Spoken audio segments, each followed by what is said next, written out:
বিসমিল্লাহির রহমানির রহিম।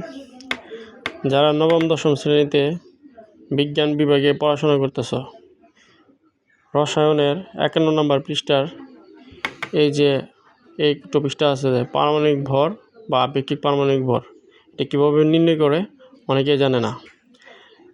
অনেকের কনসেপ্ট ক্লিয়ার হয় না যে কিভাবে নির্ণয় করতেছে। তা আমি আজকে তোমাদেরকে দেখাবো যে কিভাবে কোনো মৌলের আপেক্ষিক পারমাণবিক ভর বের করা হয়। আসো আমরা পাঠে চলে যাই।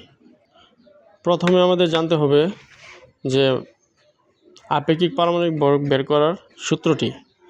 তা আপেক্ষিক পারমাণবিক ভর বের করার সূত্র হচ্ছে মৌলের একটি পরমাণুর ভর বাই 1.66 ইন্টু 10⁻²4। এই 1.66 ইন্টু 10⁻²4 কীভাবে আসে?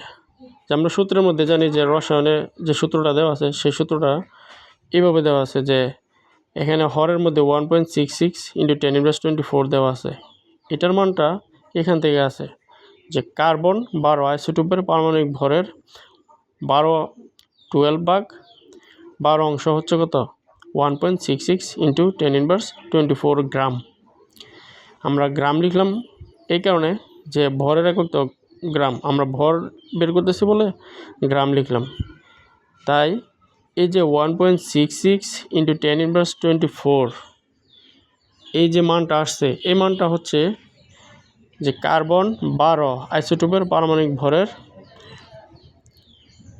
1/12 অংশ হচ্ছে 1.66 ইন্টু 10⁻² গ্রাম। আজকে আমরা অ্যালুমিনিয়ামের আপেক্ষিক পারমাণবিক ভর বের করব। তা অ্যালুমিনিয়ামের আপেক্ষিক পারমাণবিক ভর বের করতে গেলে প্রথমে আমাকে যে অ্যালুমিনিয়ামের একটি পরমাণুর ভর বের করতে হবে।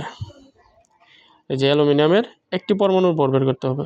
তাহলে অ্যালুমিনিয়ামের একটি পরমাণুর ভর বের করতে গেলে আমাকে জানতে হবে যে অ্যালুমিনিয়ামের পারমাণবিক ভর কত।